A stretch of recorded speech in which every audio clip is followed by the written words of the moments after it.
सुप्रभात बच्चों। हम पाठ 14 का एक भाग कर चुके थे, जिसमें हमने राष्ट्रीय प्रतीकों के बारे में जानकारी प्राप्त की थी कि राष्ट्रीय प्रतीक क्या होते हैं। राष्ट्रीय प्रतीक मीन्स नेशनल सिंबल्स और साइन। वो गौरव होते हैं हमारे देश का और देश की पहचान की निशानियां होती हैं। और उसके बाद हमने जो हमारा राष्ट्रीय ध्वज है, तिरंगा, राष्ट्रीय चिन्ह है, उसके बारे में पढ़ा। आगे भी हमने और भी जनगण मन वंदे मातरम, जो हमारा राष्ट्रगान और राष्ट्रगीत है, उसके बारे में जानकारी हासिल की। अब हमारा जो अगला काम है, अगले कुछ प्रतीक हैं, उसके बारे में भी हम रीड करेंगे। अब देखेंगे, कमलम अस्माकम, कमलम अस्माकम राष्ट्रीय पुष्पम अस्ति। अभी तक हमने राष्ट्रीय गीत पढ़ लिया, राष्ट्रगान पढ़ लिया। अब हम राष्ट्रीय फूल देखेंगे कि कमलम मीन्स कमल, अस्माकम मीन हमारा, राष्ट्रीय पुष्पम अस्ति राष्ट्रीय फूल है। कमल को क्या माना गया है? राष्ट्रीय फूल। अगर आपसे पूछ रहा है कि हमारा राष्ट्रीय फूल कौन सा है, तो राष्ट्रीय फूल है हमारा कमल। कमल हमारा राष्ट्रीय फूल है। तत् जले दिवाए एव विकसति। तत् वह, क्योंकि नपुंसकलिंग है कमल, कमलम कमले कमलानी होता है, इसलिए यहाँ पे तत् का प्रयोग किया गया है। वह जले जल में, दिवाए दिन में, एव ही दिन में ही, विकसति विकसित होता है। वह जल में दिन में ही विकसित होता है। अतः स जलम कमलमेव राष्ट्रीय प्रतीक रूपेण स्वीकृतम अस्ति। अतः इसलिए स जलम, स जलम का अर्थ होता है स मीन सहित, जल मीन जल, पानी सहित या जल सहित, इसलिए जल सहित कमलम एव कमल ही राष्ट्रीय प्रतीक रूपेण, राष्ट्रीय प्रतीक के रूप में स्वीकृतम अस्ति स्वीकार किया गया है। मतलब कमल को केवल कमल ही राष्ट्रीय फूल नहीं है, जल के साथ जो कमल होगा, अर्थात जो फोटो जल के साथ आपको दिखाई देगी, वो ही हमारा राष्ट्रीय चिन्ह है, राष्ट्रीय फूल है। इसलिए जल सहित कमल ही राष्ट्रीय प्रतीक के रूप में स्वीकार किया गया है। भारतीय परंपरासु कमलम अतीव पवित्रम पुष्पम अस्ति। भारतीय परंपरासु, भारतीय परंपराओं में कमलम अतीव, इसका संधि विच्छेद करेंगे, कमलम अतीव, कमलम मीन्स कमल, अतीव मीन्स बहुत, पवित्रम पवित्र, पुष्पम अस्ति फूल है। भारतीय परंपराओं में कमल बहुत पवित्र फूल है। तो अभी हमने फूल के बारे में पढ़ा। अगला जो हमारा पहला है, राष्ट्रीय वृक्ष है।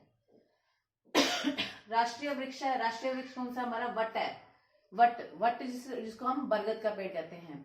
विशाल है, बहुशाख है, कोटरमयम च भवति। राष्ट्रीय वृक्ष वट, वट को बरगद का पेड़ कहते हैं, बरगद की राष्ट्रीय वृक्ष बरगद कैसा होता है? विशाल, बहुशाख है, बहुत सी शाखाओं वाला, कोटरमय च भवति, कोटर का मतलब खोखल, उसके अंदर खोखल होती है, कोटरमय च मीन और, भवति मीन होता है। राष्ट्रीय वृक्ष बरगद विशाल, बहुत सी शाखाओं वाला और कोटरमय होता है या खोखलमय होता है। खोखल जिसके अंदर होती है, खोखलमय होता है। अयम वृक्ष है बहुकालम जीवति। अयम वृक्ष है, यह वृक्ष बहुकालम बहुत समय, जीवति जीवित रहता है, मीन्स लंबे समय तक ये रहता है पेड़। यह वृक्ष बहुत समय तक जीवित रहता है। अस्य जीवन काल्ये एव अस्य शाखा अतीव निम्ना भूत्वा भूमिं प्रविश्य पुनः प्ररोहन्ति। अस्य जीवन काले, इसके जीवन काल में ही, जीवन काल मतलब जो इसका जीवन समय होता है जिसके जीने का, इसके जीवन काल में ही, एवं ही, अस्य इसकी, शाखा शाखाएं, अतीव बहुत, निम्ना भूतवा नीचे होकर, इसके जीवन काल में ही इसकी शाखाएं बहुत नीचे होकर, भूमि प्रविश्य भूमि में प्रवेश करके, पुनः प्रारोहंती फिर से उगती हैं, फिर से उत्पन्न होती है। अर्थात इसके जीवन काल में ये नहीं है कि मतलब कि ये वृक्ष जो है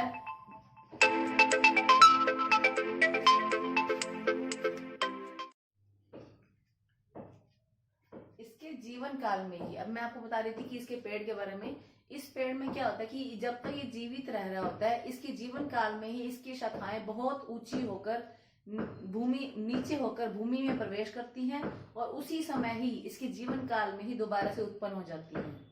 तो इस अस्य जीवन काले, इसके जीवन काल में ही इसकी शाखाएं बहुत नीचे होकर भूमि में प्रवेश करके फिर से उत्पन्न होती हैं या उगती हैं। एवं अयम एकस्मिन् एव बहुनाम वृक्षाणाम समूह एव प्रतीयते। एवं अयम, एवं इस प्रकार, अयम यह, इस प्रकार यह, एकस्मिन् एक, एव ही, बहुनाम वृक्षाणाम बहुत से वृक्षों का समूह है, समूह इव के समान प्रतीयते प्रतीत होता है। इस प्रकार यह एक ही पेड़ बहुत से वृक्षों के समूह के समान प्रतीत होता है। यानी कि एक ही पेड़ जब, क्योंकि इसका जीवन काल बहुत लंबा होता है और इसी के जीवन काल में जो शाखाएं हैं नीचे होकर दोबारा से उत्पन्न हो जाती हैं, मतलब शाखाओं का तो समय कम होता है परंतु वो दोबारा से उत्पन्न हो जाती है, तो एक ही वृक्ष बहुत से वृक्षों के समूह के समान प्रतीत होता है। यानी एक ही पेड़ में बहुत सारे पेड़ दिखाई देते हैं। अस्मिन् सर्वाधिकाम छायाम एव वृक्ष यच्छति। अस्मान मीन हमें, सर्वाधिकाम सबसे अधिक, छायाम एव छाया ही, वृक्ष यच्छति यही वृक्ष देता है। हमें सबसे अधिक छाया यही वृक्ष देता है, क्योंकि बहुत बड़ा विशाल पेड़ हो जाता है तो बहुत अधिक छाया ही हमें पेड़ देता है। अस्माकम राष्ट्रीय पशु, अब हम आगे पढ़ेंगे राष्ट्रीय पशु के बारे में। अस्माकम राष्ट्रीय पशु व्याघ्र अस्ति। हमारा राष्ट्रीय पशु क्या है? व्याघ्र मीन्स बाघ है। अस्य शरीरम स्वर्णाभम कवचित श्वेतम अपि कृष्ण वर्ण पट्टिका भी सुसज्जितम भवति। इसके शरीर के बारे में बताया गया कि अस्य शरीरम, इसका शरीर, स्वर्ण आभम सोने की आभा के साथ, कवचित श्वेतम कुछ श्वेत, कृष्ण वर्ण काले रंग की पट्टियों से, पट्टिका भी जो उसमें लाइंस होती हैं, धारियां होती है, काले रंग की पट्टियों से सुसज्जित होता है। इसका शरीर स्वर्ण आभ मीन सोने की आभा दिखाई देती है, क्योंकि गोल्डन कलर की जो उसमें धारियां होती हैं। इसका शरीर स्वर्ण आभ कुछ सफेद और काले रंग की पट्टियों से सुसज्जित होता है। स्वर्ण आभ ही बोलेंगे आप इसको, लेकिन समझ आ जानी चाहिए स्वर्ण आभ मतलब होता है सोने की आभा, सोने की कांति, वहां पे सोने की चमक वहां पे दिखाई देती है, क्योंकि गोल्डन कलर के बीच में धारियां होती हैं। इसका शरीर स्वर्ण आभ कुछ सफेद और काले रंग की पट्टियों से सुसज्जित होता है। अयम मार्जारः प्रजातीय पशु अस्ति। अयम यह मार्जारा क्या होता है? बिलाव। मार्जारी बिल्ली होता है, बिल्ली का जो पुल्लिंग होता है वो बिलाव होता है। यह बिलाव की प्रजाति का पशु है, बिलाव की प्रजाति का पशु है। अगला है राष्ट्रीय पक्षी।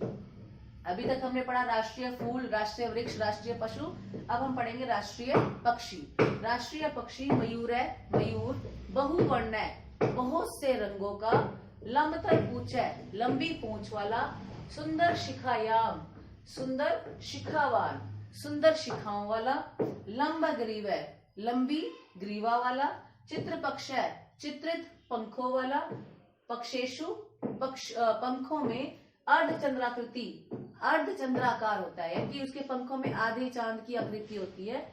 बृहद आकार है, बहुत विशाल आकार भवती होता है। राष्ट्रीय पक्षी मयूर बहुत से रंगों का, लंबी पूंछ वाला, सुंदर शिखा का, लंबी ग्रीवा वाला, चित्रित पंखों वाला और पंखों पर अर्धचंद्र आकृति और विशाल आकार का होता है।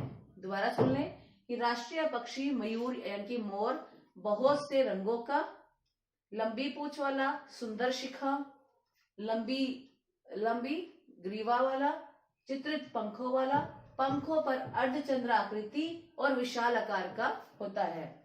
अस्य नृत्यम वर्षा आगमनस्य सूचकम मन्यते। अस्य नृत्यम, इसका नृत्य, यानी कि जब ये नाचता है तो अस्य नृत्यम मीन्स इसका नृत्य, वर्षा आगमनस्य वर्षा के आने का, सूचकम मन्यते सूचक माना जाता है।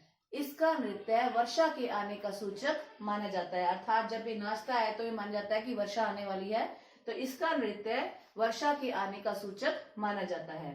प्रकृति अयम अद्वितीय, ये आपको द्वितीय दिखाई दे रहा है परंतु ये है अद्वितीय कृति अस्ति। प्रकृति की, अयम यह अद्वितीय, अद्वितीय मीन्स अनोखी, कृति अस्ति रचना है, प्रकृति की यह अद्वितीय रचना है। अस्माकम राष्ट्रीय वित्तीय मुद्रा। अभी हमने मोर के बारे में पढ़ा है, अब वित्तीय मुद्रा यानी कि जो हमारा रुपया है उसके बारे में। हमारी राष्ट्रीय वित्तीय मुद्रा रूप्यकम अस्ति। हमारी राष्ट्रीय वित्तीय मुद्रा, करेंसी जिसे कहते हैं, हमारी करेंसी के बारे में बात की जा रही है। हमारी राष्ट्रीय वित्तीय मुद्रा रुपया है। पूर्वम अस्या कृते यूरो डॉलरादि विदेशीय मुद्रावत किमपि विशिष्टम चिन्हम न आसीत्।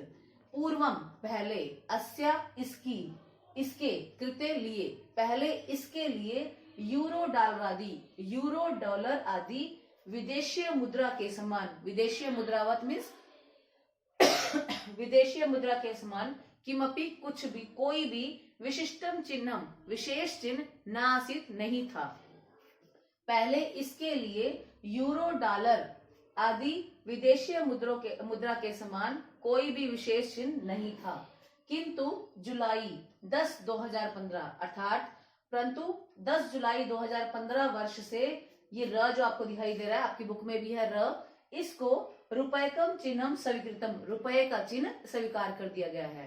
परंतु 10 जुलाई 2015 से र, इससे रुपये का चिन्ह स्वीकार कर लिया गया है।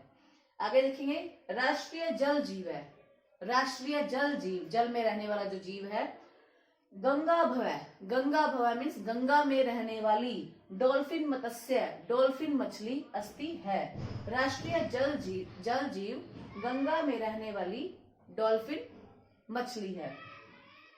अयम शुद्ध जले एव जीवती, अयम यह, शुद्ध जले, शुद्ध जल में ही, जीवती मीन्स जीवित होती, जीवित रहती है। यह शुद्ध जल में ही जीती है या जीवित रहती है। अतः गंगा जलस्य शुद्धताया अपि प्रतीक अस्ति। अतः इसलिए गंगा जलस्य, गंगा जल की, शुद्धताया अपि, शुद्धता का भी, प्रतीक अस्ति, प्रतीक है। इसलिए गंगा जल की शुद्धता का भी प्रतीक है। अयम डॉल्फिन मत्स्य, यह डॉल्फिन मछली, इसलिए यह डॉल्फिन मछली गंगा जल की शुद्धता का भी प्रतीक है, क्योंकि ये शुद्ध जल में रहती है और गंगा में शुद्ध जल है, इसलिए वहां पर वो रहती है, तो शुद्ध जल का भी प्रतीक वो माना गया है। तो एक बार दोबारा से मैं इसको रिपीट कर रही हूँ, ध्यान से सुनेंगे आप। कमलम अस्माकम राष्ट्रीय पुष्पम अस्ति, कमल हमारा राष्ट्रीय फूल है। तत् जले दिवाए एव विकसति, यह वह जल में दिन में ही विकसित होता है। अतः स जलम कमलमेव राष्ट्रीय प्रतीक रूपेण स्वीकृतम अस्ति, इसलिए स जल यानी कि जल सहित कमल ही राष्ट्रीय प्रतीक के रूप में स्वीकार किया गया है। जल सहित कमल ही राष्ट्रीय प्रतीक के रूप में स्वीकार किया गया है। भारतीय परंपरासु कमलम अतीव पवित्रम पुष्पम अस्ति, भारतीय परंपराओं में कमल बहुत ही पवित्र पुष्प माना गया है, पुष्प है। राष्ट्रीय वृक्ष वटः विशालः बहुशाखः कोटरमयः च भवति, राष्ट्रीय वृक्ष बरगद विशाल, बहुत सी शाखाओं वाला और कोटरमय होता है। अयम वृक्ष है बहुकालम जीवति, यह वृक्ष बहुत समय तक जीवित रहता है। अस्य जीवन काले एव अस्य शाखा अतीव निम्ना भूत्वा भूमि प्रविश्य पुनः प्रवहन्ति, इसके जीवन काल में ही इसकी शाखाएं बहुत नीचे होकर भूमि में प्रवेश करके फिर से उत्पन्न होती हैं। एवं अयम एकस्मिन् एव बहुनाम वृक्षाणाम समूह एव प्रतीयते, इसलिए एक ही पेड़ बहुत से वृक्षों का समूह ही के समान दिखाई देता है। आप अपनी आसानी के लिए पेड़ और ऐड कर ले कि इसलिए यह एक पेड़ ही बहुत से वृक्षों के समूह के समान प्रतीत होता है। इसलिए यह एक पेड़ ही बहुत से वृक्षों के समूह के समान प्रतीत होता है। अस्मान सर्वाधिकाम छायाम एव वृक्ष यच्छति, हमें सबसे अधिक छाया यही वृक्ष देता है। अस्माकम राष्ट्रीय पशु व्याघ्र अस्ति, हमारा राष्ट्रीय पशु बाघ है। अस्य शरीरम स्वर्णाभम कवचित श्वेतम अपि कृष्णवर्ण पट्टिकाभि सुसज्जितम भवति, इसका शरीर स्वर्ण आभ, कुछ सफेद और काले रंग की पट्टियों से सुसज्जित होता है। स्वर्ण आभ, कुछ सफेद और काले रंग की पट्टियों से सुसज्जित होता है। अयम मार्जारा प्रजातीय पशु अस्ति, यह बिलाव की प्रजाति का पशु है। राष्ट्रीय पक्षी मयूर बहुवर्ण लंबतर पुच्छ सुंदर शिखावान लंबग्रीव चित्रपक्ष पक्षेषु अर्धचंद्राकृति वृहदकारा च भवति, राष्ट्रीय पक्षी मोर, बहुत से रंगों का, लंबी पूंछ, सुंदर शिखा, लंबी ग्रीवा, लंबी जीवा वाला, चित्रित पंखों वाला और पंखों पर अर्धचंद्र आकृति और बहुत विशाल, बहुत वृहद आकार होता है, बहुत विशाल आकार का होता है। राष्ट्रीय पक्षी मयूर, बहुत से रंगों का, लंबी पूंछ वाला, सुंदर शिखा का, लंबी ग्रीवा वाला, चित्रित पंखों वाला, पंखों पर अर्धचंद्राकृति और विशाल आकार का होता है। अस्य नृत्यम वर्षा आगमनस्य सूचकम मन्यते, इसका नृत्य वर्षा के आने का सूचक माना जाता है। प्रकृति अयम अद्वितीय कृति अस्ति, प्रकृति की यह अद्वितीय रचना है। अस्माकम राष्ट्रीय वित्तीय मुद्रा रुपयकम अस्ति, हमारी राष्ट्रीय वित्तीय मुद्रा रुपया है। पूर्वम अस्य कृते यूरो डॉलरादि विदेशीय मुद्रावत किमपि विशिष्टम चिन्हम न आसीत्, पहले इसके लिए यूरो, डॉलर आदि विदेशीय मुद्रा के समान कोई भी विशेष चिन्ह नहीं था। परंतु जुलाई 10, 2015 वर्षतः रुपयकम चिन्हम स्वीकृतम, परंतु 10 जुलाई 2015 वर्ष से रुपये के चिन्ह के रूप में स्वीकार किया गया है। राष्ट्रीय जल जीव गंगा भवय डॉल्फिन मत्स्य अस्ति, राष्ट्रीय जल जीव गंगा में रहने वाली डॉल्फिन मछली है। अयम शुद्धे जले एव विकसति, यह शुद्ध जल में ही जीवित रहती है। अतः गंगा जल से शुद्धताया अपि प्रतीक अस्ति अयम डॉल्फिन मत्स्य, इसलिए यह डॉल्फिन मछली गंगा जल की शुद्धता का भी प्रतीक है। कुछ 2-3 पैरे और हैं, इसको भी हम आगे पढ़ेंगे, ध्यान से देखेंगे आप।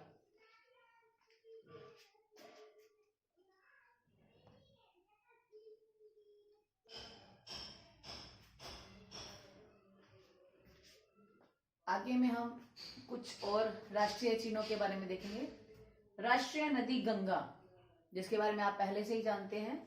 राष्ट्रीय नदी गंगा उत्तराखंड राज्यस्य गंगोत्री नामक स्थानात् निर्गत्य उत्तर प्रदेश, बिहार, बंगाल प्रदेशु च वहन्ति। सुंदर वनम अतिक्रम्य समुद्रम मिलती, यानी कि समुद्र में कब कैसे मिलती है वो बताया गया है। राष्ट्रीय नदी गंगा उत्तराखंड राज्य की गंगोत्री नामक स्थान से निर्गत्य निकलकर उत्तर प्रदेश, बिहार, बंगाल प्रदेशों से बहती हुई सुंदर वन को अतिक्रम्य पार करके समुद्र में मिलती है। राष्ट्रीय नदी गंगा उत्तराखंड राज्य के गंगोत्री नामक स्थान से निकलकर उत्तर प्रदेश, बिहार और बंगाल प्रदेशों के सुंदर वन को पार करके समुद्र में मिलती है। सुंदर वन का मतलब ये नहीं है कि वो वन सुंदर है, उस मतलब जगह का नाम है सुंदर वन। या आपने एसएस में भी पढ़ा होगा कि सुंदर वन को पार करके समुद्र में मिलती है। भारतीय परंपरायाम गंगा जलम पवित्रम मन्यते, भारतीय परंपरा में गंगा का जल पवित्रम मन्यते, पवित्र माना जाता है। भारतीय परंपरा में गंगा का जल पवित्र माना जाता है। राष्ट्रीय फलम आम्रम अस्ति, राष्ट्रीय फल क्या है? आम है। राष्ट्रीय फल आम है। अस्य बहवः प्रजात्य भारतीय भवन्ति, इसकी बहुत सी, अस्य मीन इसकी, बहवः बहुत सी, प्रजातियां, टाइप्स, काइंड्स, इसके बहुत सी प्रजातियां भारतीय भवन्ति, भारत में होती हैं। आम्रम फलानाम राजा अपि कथ्यते, आम को फलों का राजा भी कथ्यते कहा जाता है। आम को फलों का राजा भी कहा जाता है। बिहारोत्तर का मतलब बिहार, बिहार और उत्तर प्रदेशो आम्रस्य बहूनि उद्यानानि सन्ति, बिहार और उत्तर प्रदेश में आम के बहुत से उद्यान हैं। उद्यानानि से स्पष्ट रहता है कि उद्यान का शब्द नपुंसकलिंग की तरह चलेगा। बिहार और उत्तर प्रदेश में आम के बहुत से उद्यान हैं। इतः आम्रस्य निर्यातः अपि भवति, इतः यहाँ से, आम्रस्य आम का, निर्यात अपि भवति भी होता है। यहाँ से आम का निर्यात भी होता है, यानी कि आम बाहर बेचा जाता है। सॉरी। अस्माकम राष्ट्रीय पंचांगम शक है ये, शक संवदा आधारितम अस्ति। अस्माकम हमारा राष्ट्रीय पंचांग शक संवत आपने सुना होगा, शक संवत पर आधारित है। शक संवदातारितम शक संवत पर आधारित है। यस्य प्रथम मासः चैत्रः अस्ति, जिसका पहला, यस्य मीन जिसका, प्रथम मीन्स प्रथम, मास मीन्स महीना, जिसका पहला महीना चैत्र है। द्वादश मासेषु 365 दिनानि भवन्ति। द्वादश 12 महीनों में 365 दिन होते हैं। मार्च 22 1957 तमे वर्षे इदम तिथि पत्रम सर्वकारीयेभ्यः उद्देश्येभ्यः भारत सर्वकारेण स्वीकृतम।